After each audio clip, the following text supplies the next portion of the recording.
Kemudian ada kami, lanjut Aku Laku, Kredivo, Indodana. Assalamualaikum warahmatullahi wabarakatuh. Apa kabar teman-teman semuanya? Semoga semua dalam keadaan sehat walafiat ya. Diberikan kesehatan, kelancaran, serta kemudahan dalam segala urusan apapun itu. Semakin semangat lagi kita, semakin kuat mental. Oke teman-teman, kali ini saya akan membahas tentang daftar pinjol-pinjol ini aman di Galbay, karena semuanya sudah di cover oleh asuransi. Nah, pinjol-pinjol apa saja itu kita akan bahas secara tuntas. Tapi sebelumnya saya harapkan kalian semuanya sudah subscribe channel ini, agar channel ini terus berkembang dan dapat memberikan informasi terbaik buat kalian yang Galbay. Oke teman-teman, ini dia buat kalian.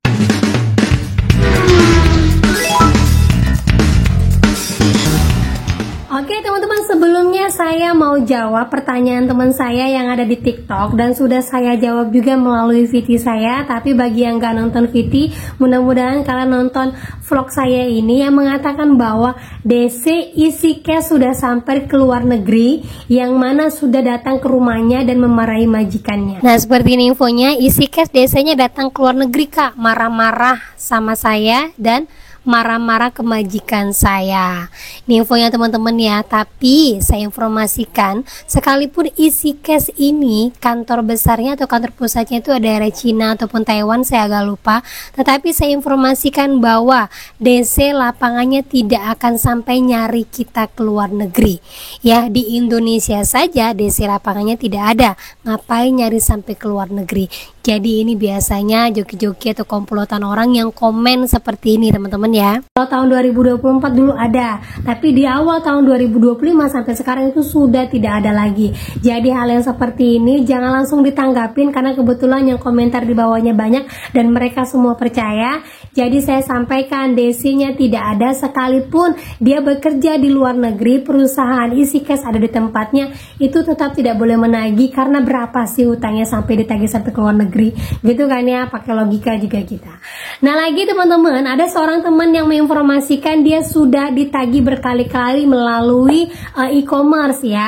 Jadi di sini saya coba untuk kelompokkan beberapa pinjol-pinjol yang mungkin akan menagih kalian lewat e-commerce. Seandainya pun kalian sebagai customernya ataupun sebagai pengguna, bukan sebagai si pelaku dari usaha itu, kalian pasti akan ditagih melalui aplikasi e-commerce yang besar di Indonesia.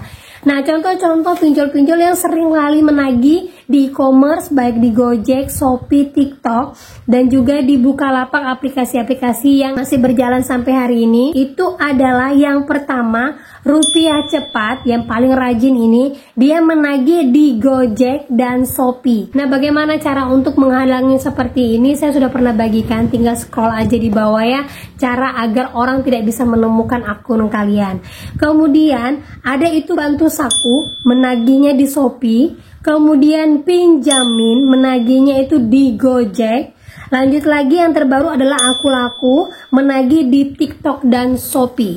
Kalau ada lagi teman-teman yang lain punya informasi, boleh kalian komen di bawah sebagai informasi teman-teman kita yang lain. Jadi bisa disetting e-commerce-nya agar tidak ada yang bisa menemukan akun kalian dan tidak semena-mena DC menagih melalui e-commerce. Kalau sudah model seperti ini, nggak usah terlalu ditanggapin, apalagi DC-DC yang mau menggunakan data kalian, DC-DC yang mau menjual belikan data kalian. Sejauh ini, kalau memang terbukti DC-nya ini menjual data diri kalian, DC-nya bisa tindak pidana. Jika kalian mendapatkan ancaman seperti yang tadi, kalian bisa googling hukum menggunakan data orang lain untuk pinjaman online. Kemudian screenshot kalian kirim ke DC-nya. Kalau dia mengancam, ancam balik dengan UU seperti ini yang ada undang-undangnya tentang larangan dan juga penjara serta denda yang akan diterima oleh DC tersebut.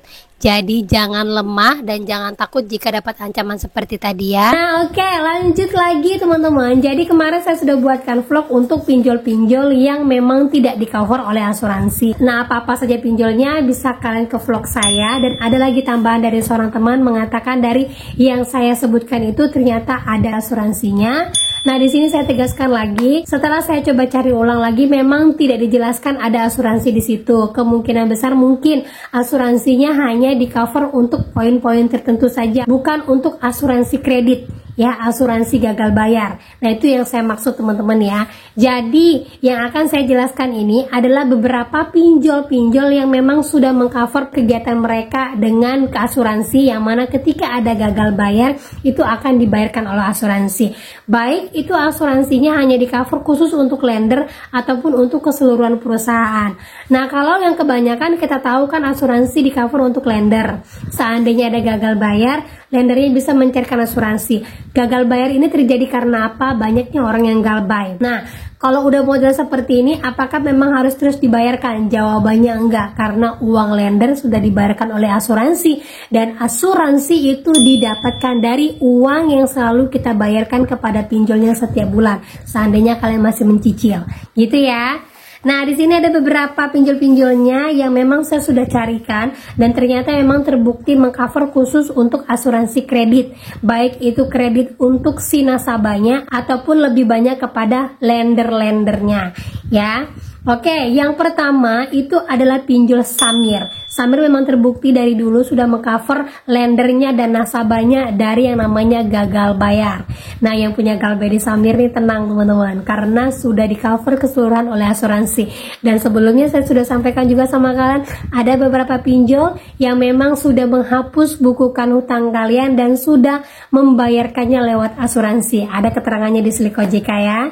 Kemudian lagi itu adalah Shopee. Shopee memang terbukti ya ada cover asuransi, yaitu asuransi jiwa, itu baik untuk lender ataupun untuk nasabahnya.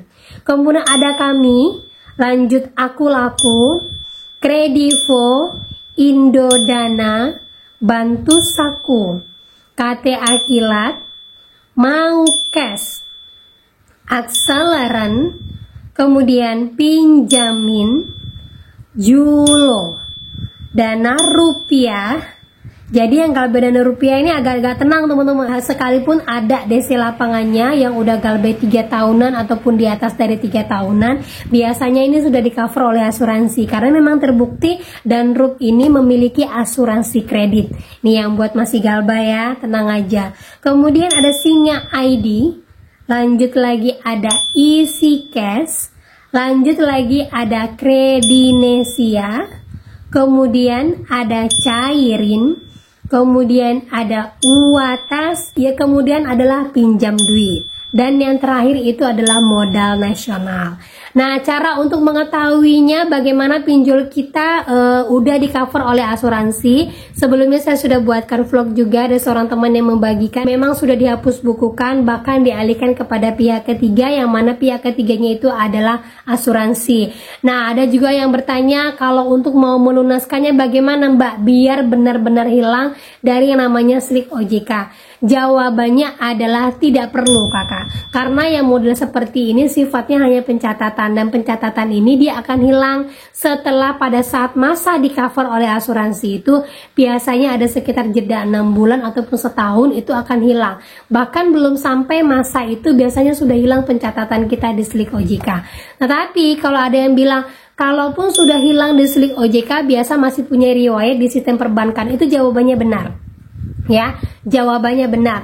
Tetapi kalaupun masih punya riwayat di perbankan, biasanya masih banyak sekali perbankan yang masih mau memberikan pinjaman, baik itu KPR, KUR, ataupun pengambilan mobil ataupun barang-barang mewah lainnya. Masih bisa. Karena apa? Banyak sekarang perusahaan-perusahaan yang membutuhkan nasabah, apalagi kita berniat bisa untuk membayarkannya. Gitu teman-teman ya. Jadi yang punya galbay di beberapa pinjol-pinjol yang saya sebutkan itu, insya Allah kalau seandainya galbay kalian lebih dari 1 tahun ataupun 2 tahun, biasanya sudah diselesaikan oleh asuransi.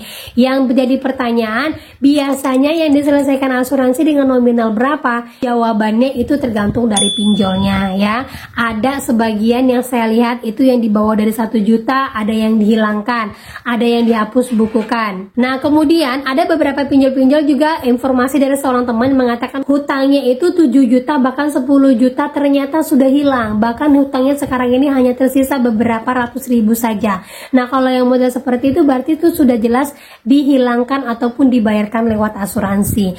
Nah, untuk pembayaran sisa-sisa utang-utang itu bagaimana?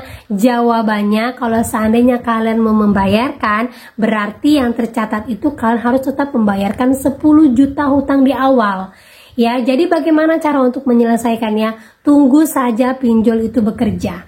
Karena apa? Dengan nilai sedikit-sedikit seperti itu biasanya ada klaim asuransi yang hanya tercair cuma sedikit saja. Jadi tunggu untuk klaim berikutnya. Jadi buat teman-teman semuanya yang masih galbay sampai hari ini belum bisa membayar sama sekali, tidak usah terlalu dipusingkan. Hukum untuk pinjol sejauh ini masih sangat lemah. Hukum untuk pinjol sejauh ini masih belum ada yang namanya pidana, masih perdata.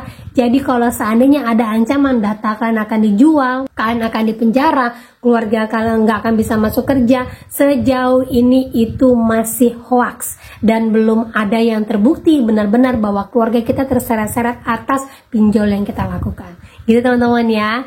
Nah oke, itu dia informasi yang bisa saya sampaikan buat kalian pada hari ini. Semoga informasi ini bisa menjadi mood booster, semangat baru lagi buat kalian dan kalian lebih kuat mental lagi.